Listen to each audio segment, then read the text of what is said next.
On ne se le cachera pas, pendant une soirée de jeu, c'est toujours pratique d'avoir un sac de chips à portée de main.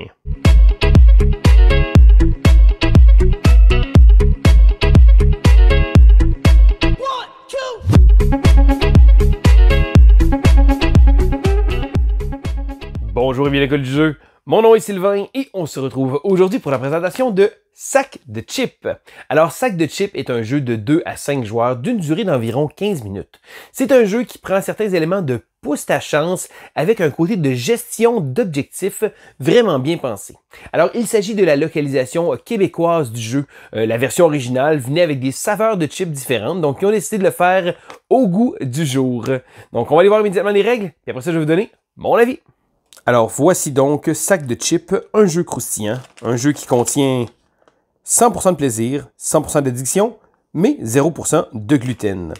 Alors, dans Sac de Chips, le but du jeu va être le premier joueur à réussir à avoir 4 petits jetons comme ça. Les petits jetons vont être donnés à la fin de chacune des rounds. Le gagnant de la ronde va remporter 2 jetons et la deuxième position va gagner 1. On va continuer jusqu'à temps qu'un joueur ait réussi à obtenir 4 jetons. De manière ça fonctionne, c'est que c'est un jeu à objectifs. Donc, en début de ronde, chaque joueur va recevoir 6 objectifs. Mais parmi ces objectifs-là, on va devoir faire des choix. De manière ça fonctionne, la ronde est segmentée en 4 sections. Donc, le joueur qui possède justement le sac de chips, au début du premier round, va tirer un nombre de chips égal, ici comme ça. Donc, on a 5 chips.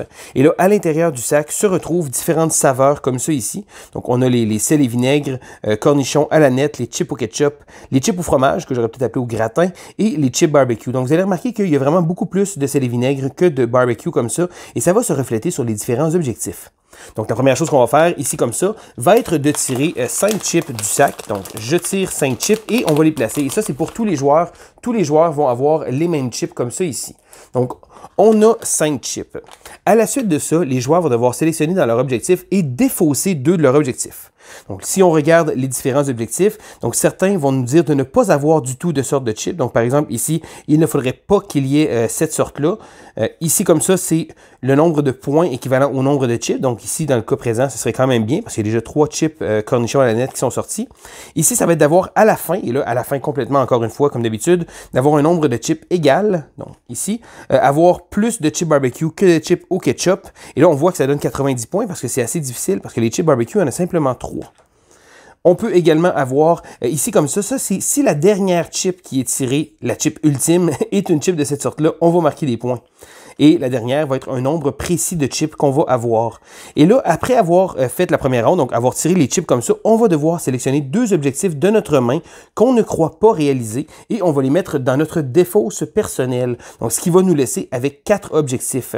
Ensuite de ça, on va passer à la deuxième phase du round qui se trouve être de tirer 4 chips. Donc, 1, 2, 3 et 4 chips. Et plus la partie va avancer, et plus on va voir les différentes probabilités. Donc là, à ce moment-là, tous les joueurs vont devoir cette fois-ci sélectionner une carte qu'ils vont devoir placer. Donc ici comme ça, donc je ne pense pas réussir celle-là, ça risque d'être difficile. Je la défausse. Lors du prochain round, on a quelque chose de spécial à faire parce que là, on va devoir faire un choix. Donc, vous voyez, on a différents objectifs qu'on a conservés. Donc, après avoir tiré les chips, donc par exemple ici, les 3 chips qui sont nécessaires pour le round 3, on va devoir passer à un choix très important pendant la partie. Et ce choix-là va être de pouvoir prendre nos objectifs comme ça ici. Et on va devoir placer un objectif à gauche, donc un objectif négatif. Ce qui veut dire que si on réussit l'objectif, au lieu de gagner les points, on va perdre les points. Donc, ça nous donne un incitatif à ne pas nécessairement prendre des objectifs qu'on pourrait tous compléter. Donc, par exemple, ici, je ne crois pas vraiment que ça risque d'arriver, quoique c'est assez serré. Je vais choisir de placer mon objectif ici et les 2 autres objectifs comme ça vont être placés. Donc, un coup c'est fait, justement, on ne peut plus changer nos objectifs. Et on va procéder au 4e round. Et là, on va avoir une chip normale et une chip spéciale. Donc, la première chip, on va la tirer comme ça ici. Et la dernière, ça se trouve à ce que j'appelle la chip ultime. Donc, la chip ultime va être utile pour des objectifs comme celui-ci, qui va dire que la dernière chip qu'on va lancer, si elle est de cette sorte-là. Donc, par exemple, ici, je vais chercher avec beaucoup de suspense la dernière chip. Oh! Donc, ici, comme ça. Donc, ça veut dire qu'à la fin du premier round, je vais calculer. Donc, ici, j'aurai 24 points parce que j'ai réussi mon objectif. En fait, j'aurai, 32 points parce que j'ai 4 chips de cette sorte-là. Donc, j'aurais 32 points plus 61. Et pour celle-ci, je n'ai pas réussi l'objectif et c'est une bonne chose parce que si je l'aurais réussi, j'aurais perdu les points. Donc, dans le cas ici, j'avais une chip barbecue et il y avait une seule chip au ketchup. Donc, on n'a pas eu une majorité. Donc, ce que je ferais, c'est que je calculerais mes points. J'aurais 93 points. Et là, je vais comparer avec les autres joueurs. Le joueur qui a le plus de points dans cette round-ci va remporter 2 jetons. Et ensuite de ça, on va tout défausser les objectifs. On va remettre toutes les chips dans le sac. On va passer le sac au voisin et on va recommencer comme ça jusqu'à temps qu'un joueur ait réussi à accumuler 4 jetons. Donc, avec les règles de jeu vient également une explication de tous les différents objectifs. Et il y a un objectif que je ne vous ai pas montré ici comme ça. Au lieu de donner des points, cet objectif-là donne la victoire immédiate. Ou si elle est dans le négatif, une défaite immédiate. Et là, pour la réussir, on va devoir avoir plus de chips barbecue que de chips et les vinaigres. Et avec le petit indicateur comme ça ici, ça risque d'être assez très difficile, mais ça s'est déjà vu.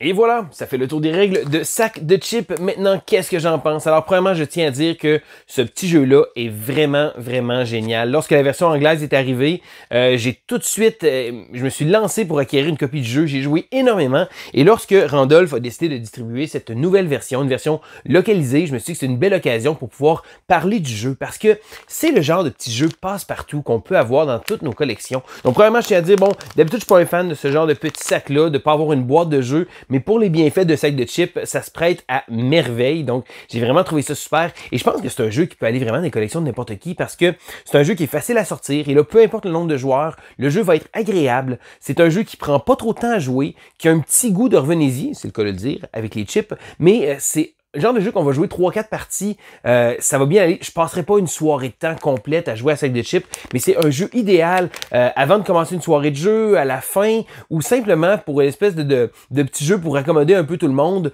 autour d'une soirée. C'est un jeu qui ne demande pas d'avoir des compétences extraordinaires en termes de stratégie. C'est un jeu qui, oui, va miser sur le hasard de la pige, le hasard des objectifs, mais il y a également un petit côté pas nécessairement de stratégie, mais de planification. On va devoir essayer de gérer nos objectifs le mieux qu'on peut. Et contrairement à beaucoup de jeux où d'habitude, dans certains jeux, on a des objectifs, mais là, on va devoir se départir tranquillement des objectifs. Donc, on voit les probabilités se modifier de round en round et de plus en plus, on va devoir tenter d'enlever nos objectifs. Mais la twist, et ce qui rend le jeu, ce qui donne vraiment un beau cachet au jeu, qui donne une petite coche, c'est que à un moment donné, on va devoir séparer, quand il va nous rester 3 objectifs, 2 qu'on va pouvoir faire et un qui va nous donner des points négatifs si on le fait. Donc, si jamais on décide de conserver simplement des objectifs qui vont nous avantager, mais ça se pourrait qu'on se tire dans le pied. Ça m'est arrivé à quelques occasions garder 3 objectifs, d'être obligé d'en mettre un dans le négatif et que finalement, je me fasse avoir et solide. Mais c'est pas, je veux dire, c'est pas la fin du monde non plus parce que c'est un petit jeu qui va s'expliquer vite, qui va se jouer vite aussi. Donc, on peut se permettre des fois de prendre des petites chances comme ça.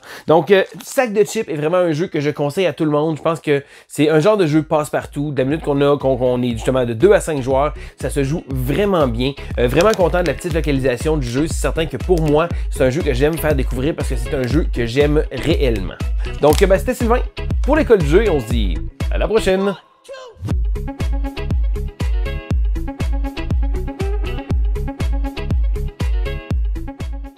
OK, ça fait pas partie de la critique, mais j'aurais tellement aimé ça, avoir des petits chips de plastique comme ça.